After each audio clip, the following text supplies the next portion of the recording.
welcome! Oh, it's great to be back from my summer break. Lovely. No, it is really nice. I was hoping for a couple more weeks' holiday, but, you know, the Supreme Court insisted, so... Oh, it's all kicked off. I say kicked off, it's just been kicking off. Nothing but kicking off. On Tuesday, the Supreme Court ruled that it was unlawful for Boris to prorogue Parliament. Some people are saying that means he basically lied to the Queen. Boris lying to a woman. Do you know, at the moment, I think Boris will be hard-pushed to find anyone in the world more divisive than he is. Oh, found one. They look so happy to be together, don't they? Look at Trump. I love this guy. Big, long tie, stupid hair. That was, of course, at the UN Conference for Climate Change earlier in the week. And, of course, the young climate activist, Greta Thunberg, was there. And, if you didn't love her, if you didn't love that girl already, have you seen the clip of her when Donald Trump walks into the room? Have a look at it here. So here she is, she's happy, thinking about her speech, single-use plastic bags, that sort of thing. And, oh, let's see it again, let's see it again, let's see it again. Here we go, here we go. Okay, happy, happy, happy, Trump. Don't mess with Greta. Hey, let's get some guests on. Later, we'll be meeting intrepid TV explorer Simon Reeve, ladies and gentlemen. And we'll have music, too, with the return of dynamic Danes, Alphabeat. All of them, yeah. But first, he's one of our favourite comics who's now playing big in Hollywood. He's also the only person to have hosted this show in my place. Welcome back as a guest, Jack Whitehall. There he is.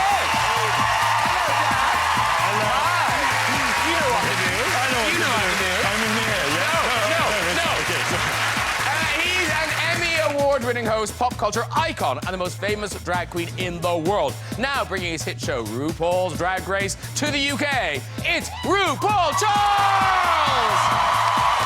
Woo! Hello, oh, so nice to see you. Come in, Ru, Jack, Ru. And what a treat! She's a living legend with 4 Emmys, 3 Golden Globes, a Tony, and an Oscar to prove it. Now appearing as Catherine the Great, please welcome back Dame Helen Mirren!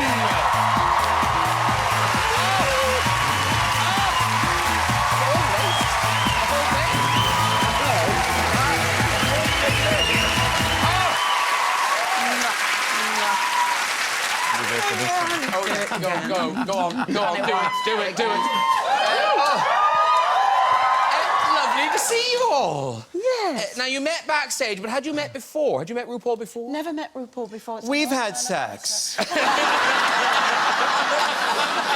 the love child. Yes. Yeah. Is Jack the love child? Yeah. Mummy and Daddy.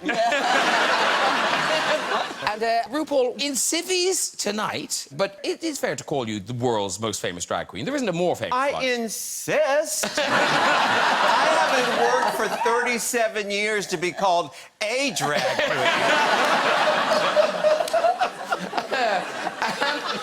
And you brought... No, in fairness. It's true. I mean, that is... It's like... It's phenomenal. It's phenomenal. Wow. That's a lot of work. It is. It certainly is. Yeah.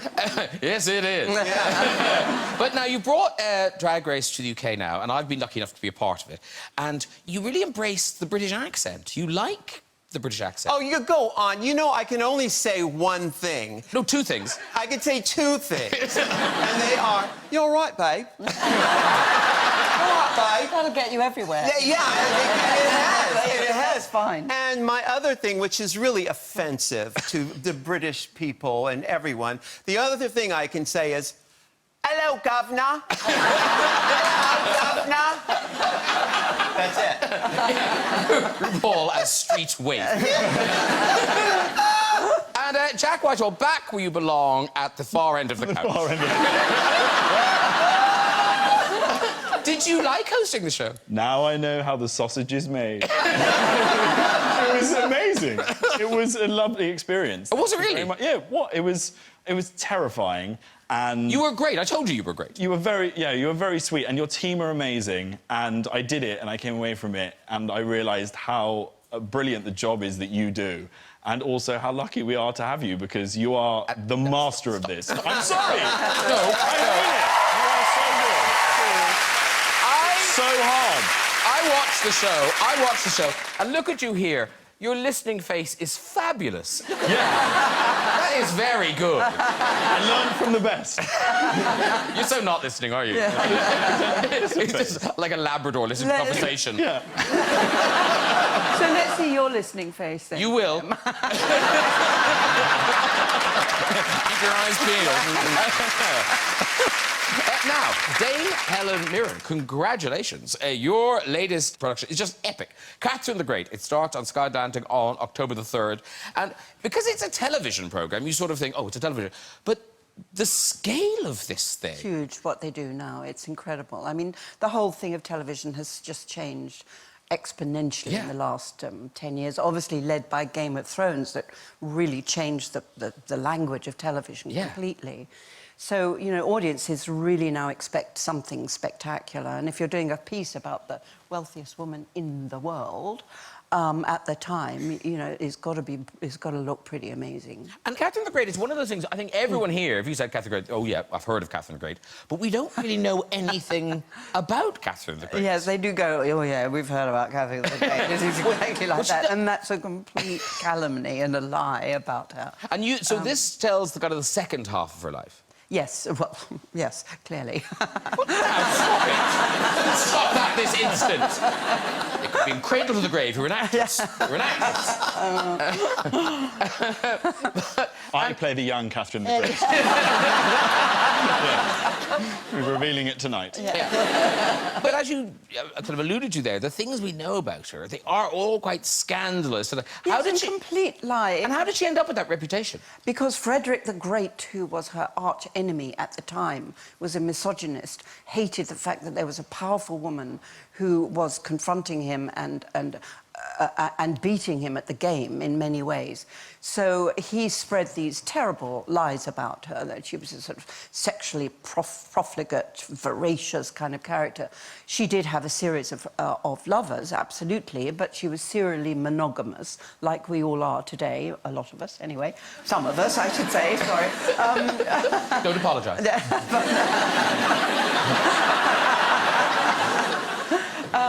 But certainly not the sort of sex-crazed addict that Frederick the Great made her out to be. What she was incredibly clever, incredibly politically clever, very courageous, and expanded the Russian Empire considerably, which with the help of Potemkin, and became Catherine the Great. Yeah. Her successor, Catherine the Shagger, was. Well, listen, we've got a clip. This is you confronting one of your male advisors, played by Norton.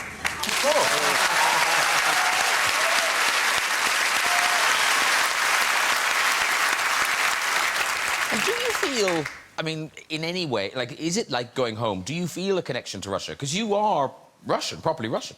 Well, I'm half Russian. My mum's London, West Ham, actually. So I'm properly West Ham as well. More filming in Russia. So, yeah, my dad was born in Russia, He came when he was 2 years old, grew up here, but he was born in Russia, Because your name, I mean, you were born with a proper Russian name, which I can't Mironov, say. yes. Yeah. Mironov, and yes. Ilyana? Well, actually, Helen, but Ilyana is a Russian version of that, And so you were born here, your dad wasn't born here, and then your grandfather was the person who came here. Yes, exactly. And what was he? He was one of the... He was in the army? Or He was in the Tsarist army. I mean, I can't... It seems like such a long time ago, but he was actually a young officer, a colonel in the Tsarist army, And he was sent here to make an arms deal with the British government because the Russians had very few arms at the time. So, and then he basically got cut off by the revolution because if he went back, he would have been instantly executed. So, and he became a cabbie. He became a London taxi driver. And, you know, as his fortunes went down and down and down, Yeah. and he got cut off from the family estates and the money and all the rest of it in Russia, he eventually became a cabbie. My dad did the knowledge as well, so I'm the daughter of 2 cabbies, yeah. Oh, wow. Yeah. And I heard you talking about your household, that it was quite Russian growing up. Like, there wasn't...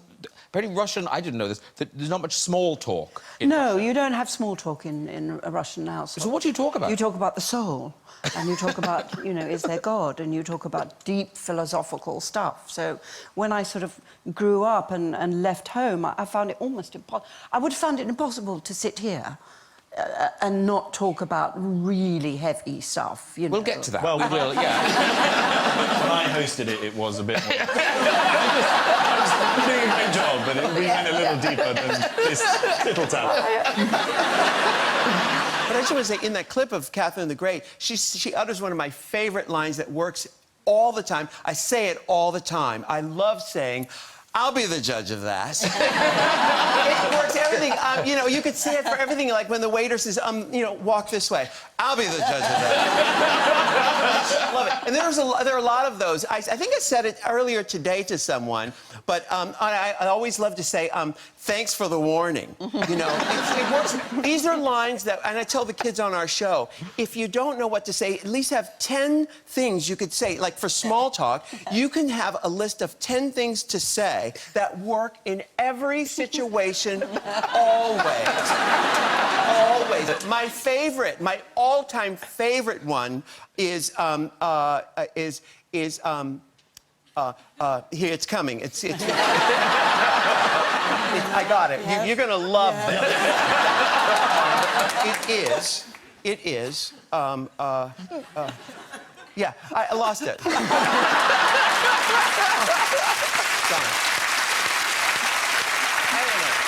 You will end up saying it tonight. I will say it. You will say it. Trust. Oh, yeah. I'm gonna say it. I am gonna say it. Now, talking... Oh, here it is. I got it. I don't see how that... Ask me a question. Ask me any question. OK. So, you grew up in Louisiana? I don't see how that's any of your business.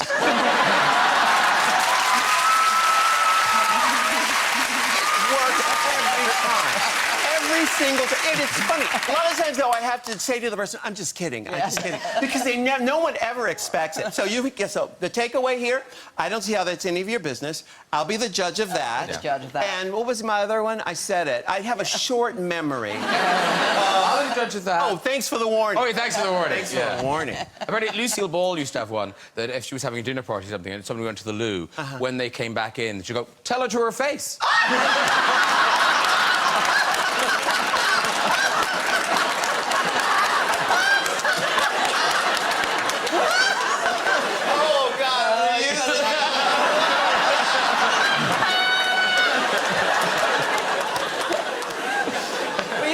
That when you're next guest. Oh, yes. Well, now we don't tell him. Tell him. Oh, yeah. That's good pedigree as well. It's good pedigree. I love it's it. good pedigree. Now, talking of a pedigree, in fact, and genealogy and things, you did Who Do You Think You Are? Oh, God, yeah. And it was grim discovery. It was the worst episode ever. I did... It was awful. I did Who Do You Think You Are? And the answer to that question is an arsehole. My whole family is just a long line of scumbags, as far as the eye can stretch. It was the worst experience ever. And I did it with my dad, and we looked into his family, and on one side, there was a philanderer who got syphilis and gave it to his wife, and then they ended up in an asylum, and then we went to Wales, and there was this guy who was a Tory MP who had put down this revolt of peasants that wanted the vote, and then he'd arrested, like, the William Wallace of Wales and had him hung, drawn and quartered. And I was doing it all with my dad, who, throughout the entire thing, just had a completely blank expression. I was like, you need to look more upset. And he went on camera, he went, I am upset, it's deeply depressing. I had no idea we were Welsh.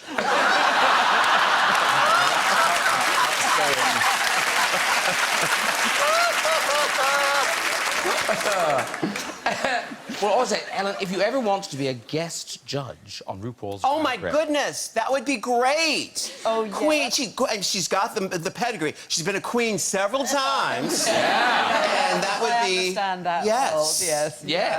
That So- would be brilliant. That could great. happen. That. That could happen because RuPaul bringing Drag Race to the UK starts BBC Three on October the 3rd. It's available from 8 p.m. I know. Excitement. And it's going to be dropped weekly. And obviously, a lot of applause there, people familiar with it. But if people have never seen an episode of Drag Race, how do you explain it to people, Ru? Well, it is a competition reality show where we are looking for the top drag queen in the land, in this case, in the UK. And we put them through a series of challenges that are not unlike the challenges that I have faced in my career to become the queen of drag.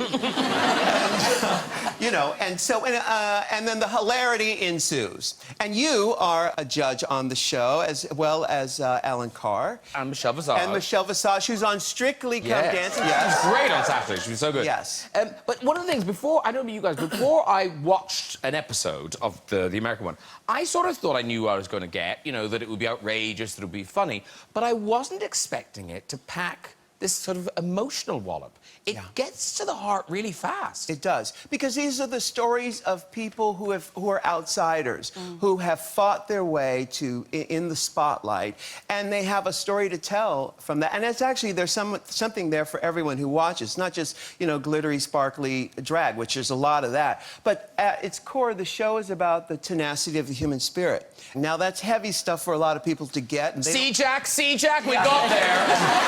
This is your Russian chat right now.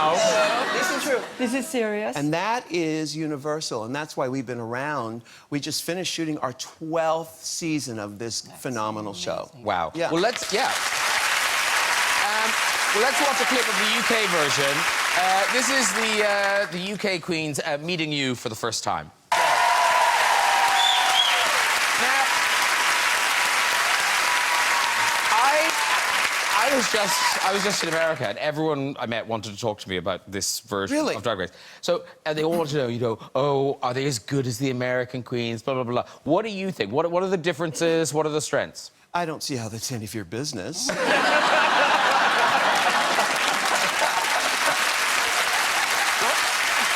works every time. Every time. But one of the things that we like in America, the names of the drag queens, like Mystique Summers Madison, Gigi Devane, the House of Davenport, all that. Here, Bag of Chips. Cheryl Hole. They are good. Yeah. Do you have a... Do you collect drag? Do you... Do you get it? Yeah, Cheryl Cole. Yeah. Do you collect drag names? Do you kind of... Oh, yes. I've named several queens. I mean, not even before this before Drag Race. I can feel the person's energy, and I can tell what their name should be, Okay, so on the couch, would you give drag names to our guests? Oh, I'd love These two? Yeah. Okay. I'd love that. All right. I'll start with Jack. Where were you born? I was born in Putney. It's a very rough part of London.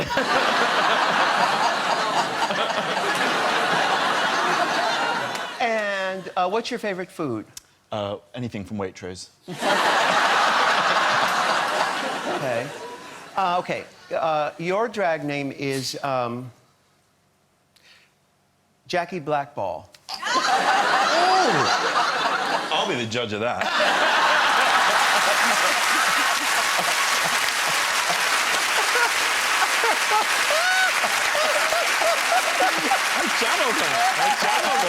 She's here! All right, now for... Yes, now. Oh, no. Dame The Helen. stakes are high. The stakes are high. Helen, okay. Well, that's it, really, Dame Helen. Yeah, so, If the Queen gave you your drag name. what was the first record you bought? The first record you bought at 14? I don't think I ever bought a record. I didn't have a record player when I was 14, believe it or not. Did you have a favorite band? No, I wasn't really a bandy person. Right. So, I mean, sort of, you know, Edith Piaf was more my kind of thing. okay. So, what's your astrological sign? I'm a Leo. Leo. Yes. Okay. Yes. All right. IVW. I'm the voices in my head. They're talking to me. Yeah. Oh, yeah, got it. Sir Lady Cheekbones. Sir Lady. That covers it all, doesn't it? Sir Lady Cheekbones. But Sir Lady Cheekbones, you have Lady. been... I mean, you are a fan of drag. You've been to drag bars and things. Well, you know, as I'm sure you know, RuPaul, you know, there's a real historic tradition of drag in London in particular, maybe all over, but in pubs in London. And when I was growing up, first come to London, you know, Friday night, there was very often a drag show. And it was, and I think that sort of bag of chips kind of name comes from that sort of tradition, Yes. you know. And there was a very famous a drag pub called the Tavern in Vauxhall. Still going. Still going, Yeah. absolutely. But at that time, it wasn't underground, but you know. But my husband is American. When we first got together, he had these two sons. They came over to visit. These Californian boys, you know.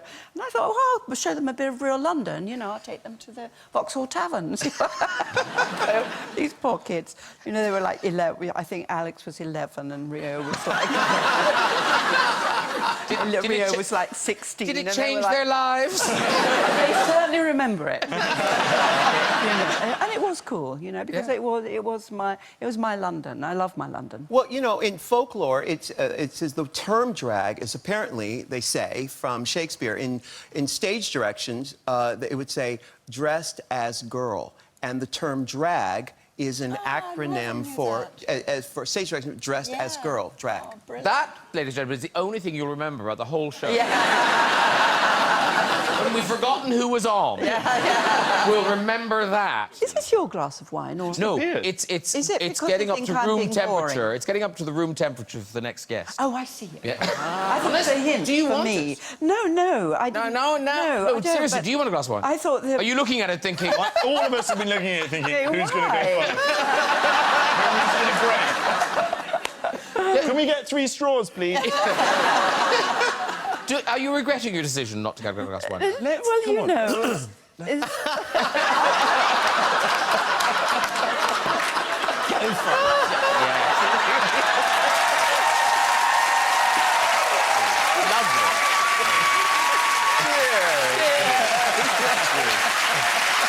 Cheers. I had one already.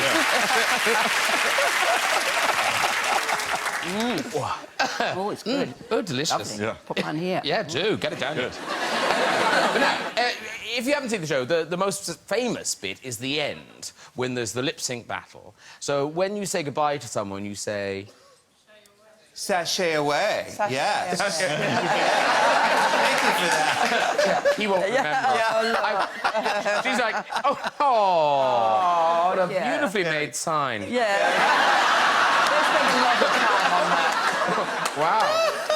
You were It's like you weren't in the queue for long enough. We're going in now. Oh, finished.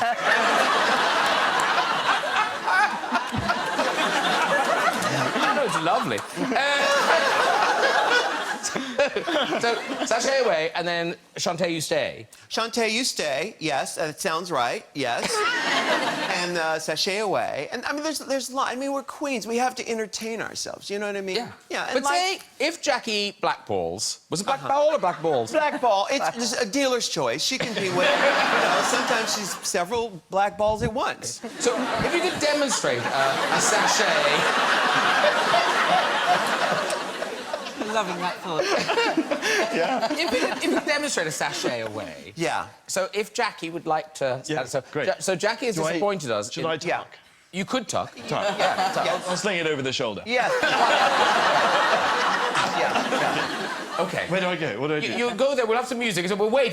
Oh. You're going to be told and to I sash away. walk off. Yeah, it's after the kids have done a lip sync for their life, and one girl lip syncs better than the other to save herself, and the other girl has to sashay away, and that's when I tell one of the loser, not loser, the one who did not win, I tell that girl to sashay away. Okay, That's so- what happens. And should I serve a little bit of sass as I... Well, no, there's a lot of tension at this point because they're waiting. You will have just lip synced for your life. Okay. And you're waiting for the verdict, okay? Right. So you're sort of praying inside Okay. that you get to stay. Okay. Okay, this is the lip, Yeah. yeah. Good. Tuck, yeah. Nice. Yeah. That's quite a meaty tuck, by the way.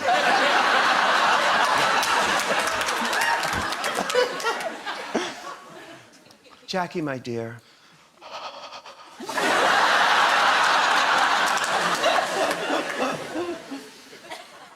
I'm sorry, but this is not your time. Now, sashay away. Good.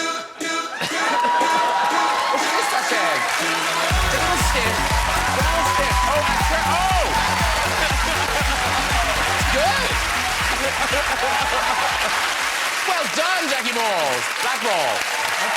Yeah, very good. Beautiful. Jack Whitehall, for it is you. Now, I mean, we see you on your television, but really, you are in America now. You are making films. Yes. Proper films. I've been off making some films. Hopefully, I might stay in some of them, and they might appear on screen at some point. No, but look, here you are with The Rock. I mean, you're in a film with The Rock. I did a film with The Rock. Yes, he's Yeah. the best man I've ever met. He's second best maybe now. Yeah. He's amazing, and he's the kindest guy. He has this gym that he travels with, which I got to go into, which I felt very honoured to be invited into the Iron Paradise. Ooh. Is that what it's called? Yeah, it's his travelling gym. And one day on set, he was like, "Do you work out?" And I was like, "Yep." Quadzilla here.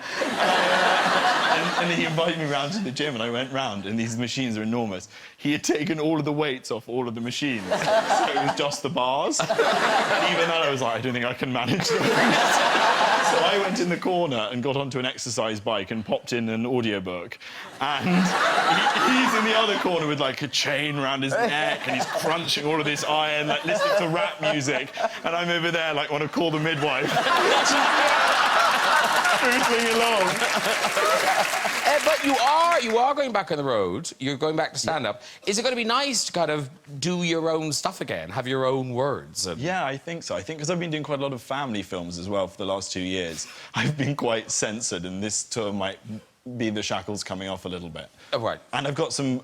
always with these tours of mine, I love to put on a show. And this year I promised my promoter, I was like, I'm just going to keep it simple. It's just going to be me and a microphone. And this week, for the finale, I booked 20 dancers, a choir, 2 acrobats, and a rig so that I can fly. Wow. Yeah. That's selling tickets I right want to there. be the Beyonce of comedy. Well, more stories like that in the Stood Up Tour. It kicks off on the 17th of November, and tickets are available now. Thank you very much. Very good. To my face.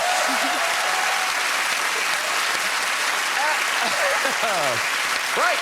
It is time to meet our next guest. He's the award-winning adventurer and author who's taken us around the world with his epic travel programs. Now he's back on the road with his one-man show. Please welcome Simon Reeve. Oh, he's got to go. He's got to go. You're no fool.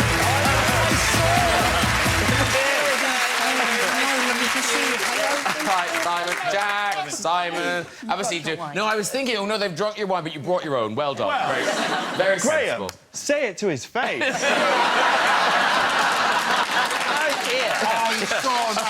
Yes. No flies God, on I was Simon. watching on the CCTV. How are you? Nice to see you. Really, really well. Good. Actually, I'm really, really happy to be here. Thank you very much for Woohoo! having me. Yeah, Yay. absolutely. Cheers, sir. Lovely. Well, very nice to have you here. Cheers. Yes.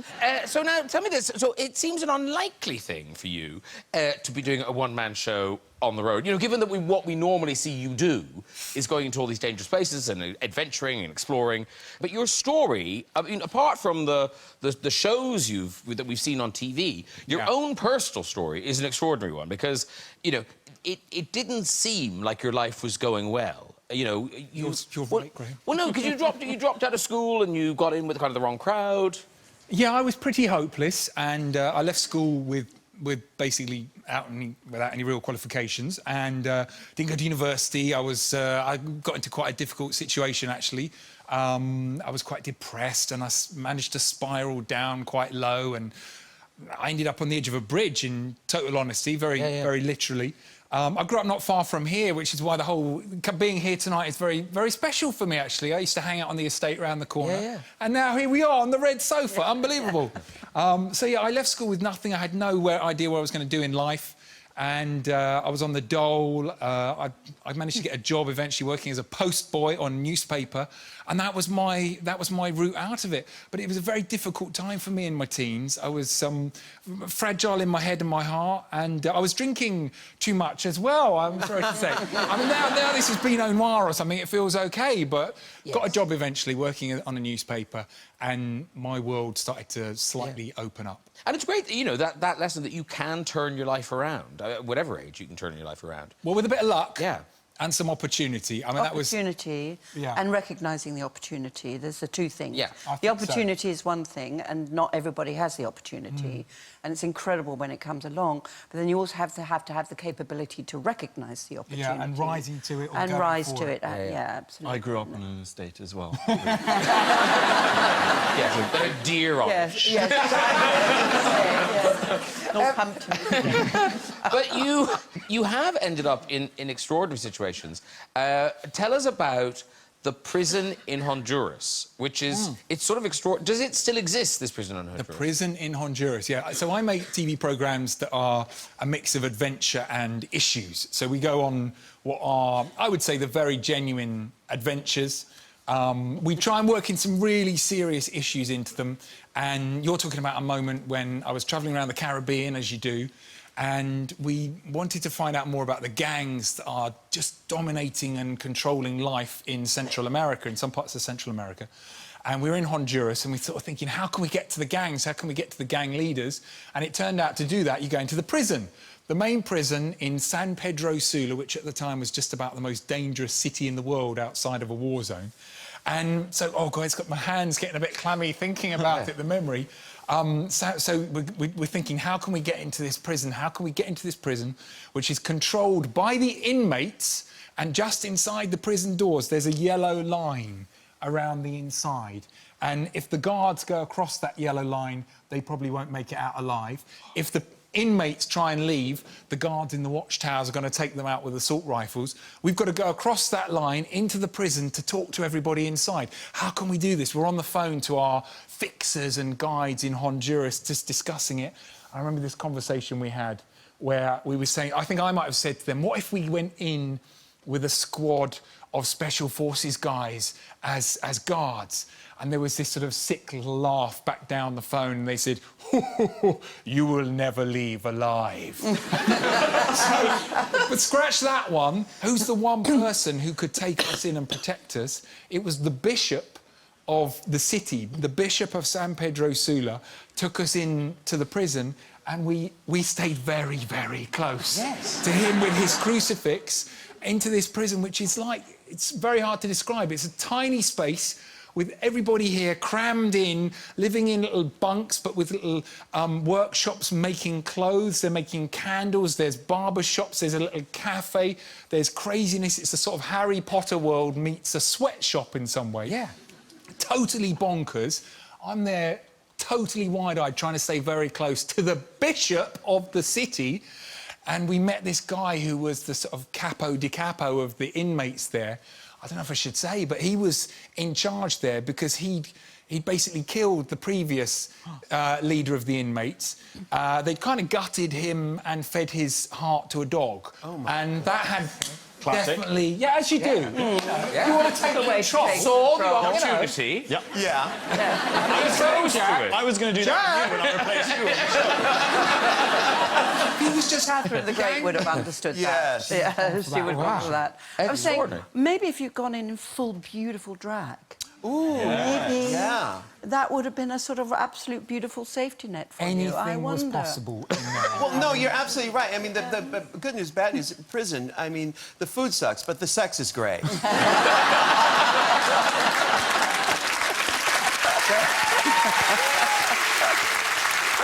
Edison, we can see you in action on our telly's new series, Exploring the Americas with Simon Reeve. It goes out from October the 6th on BBC Two at 9 p.m. Is that right? Yeah, I believe so. Yeah. This is you enjoying a lovely nature walk. Ooh, wow. Oh, yeah. You go down. Now, someone... I haven't seen that. Oh, what? No, that was what, 10 days ago? 10 days ago I was doing that. What? Kidding? No, seriously. And then I got back 6 days ago from filming the end of the telly series, and then it's going out in good. I mean, it's all. I feel a bit. That happened 10 days ago. Yeah. Hey. That is amazing.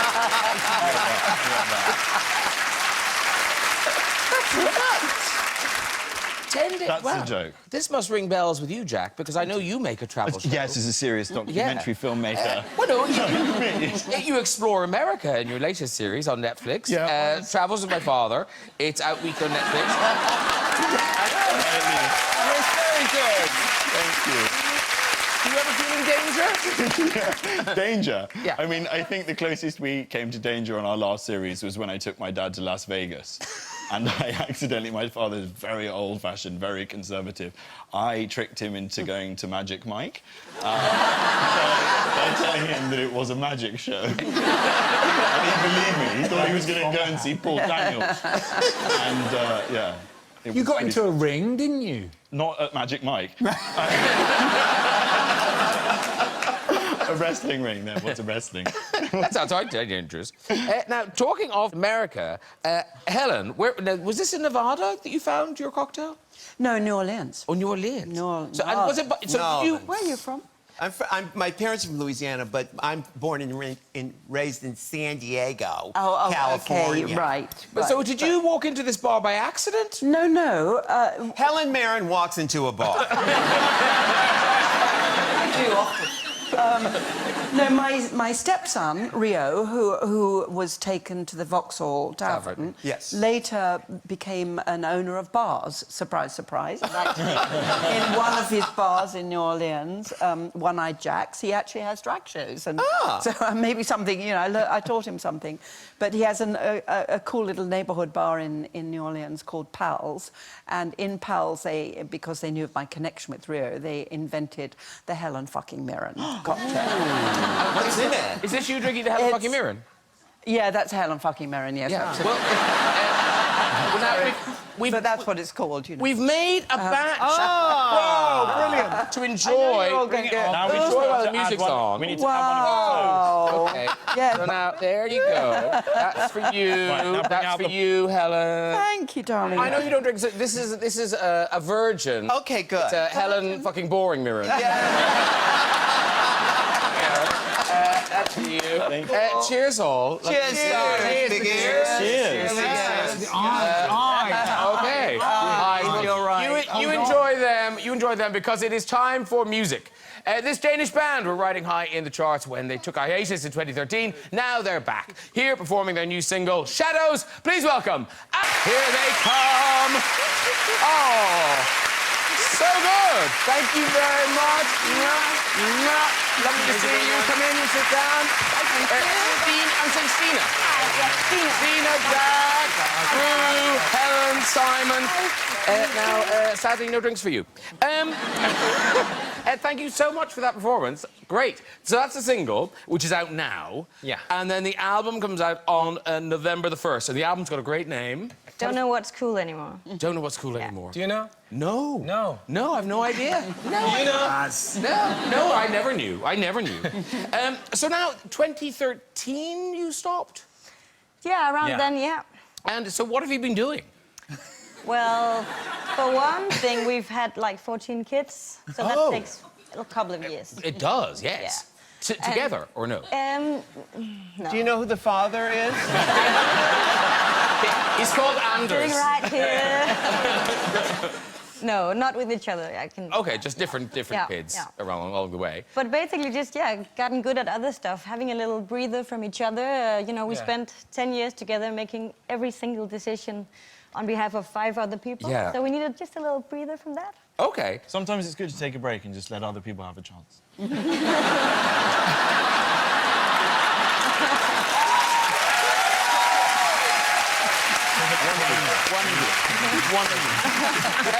Now, here's the thing, though. Here's the thing.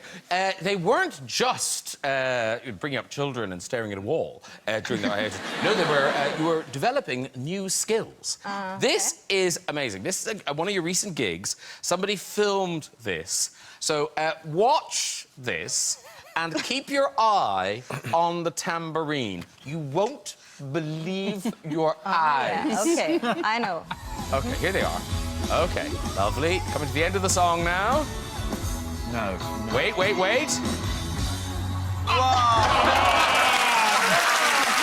amazing is that? You do that with a football.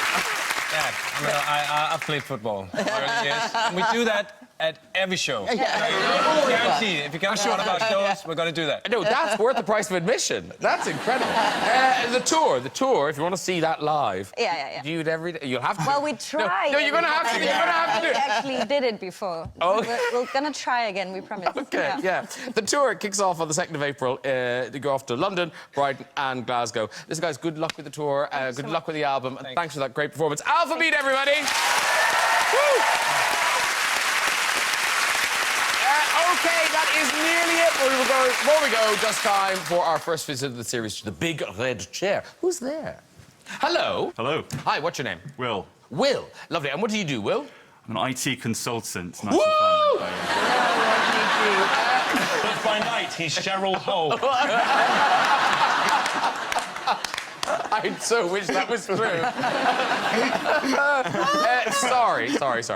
Off you go with your story. On the chin. Okay, so a couple of years ago when Jack started to get a bit famous... I'm loving this. No, I Netflix specials galore in the autumn, I found myself single.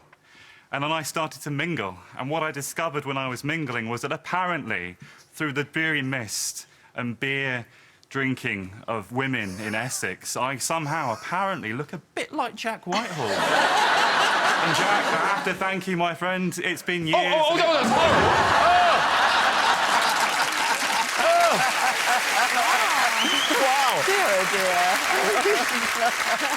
Someone did say to me once, they came up to me and went, "Don't take this the wrong way, but you look like Jack Whitehall." OK,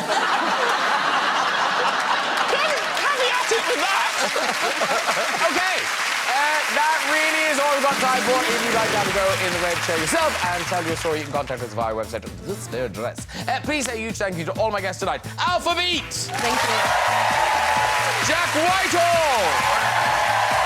RuPaul Charles! Simon Reeve! And Dame Helen Mirren! Join me next week with music from Elbow, comedy legend Lenny Henry, Wham heartthrob Andrew Ridgeley, documentary king Louis Theroux, and Oscar winner Renee Zellweger. I'll see you then. Good night, everybody. Bye-bye!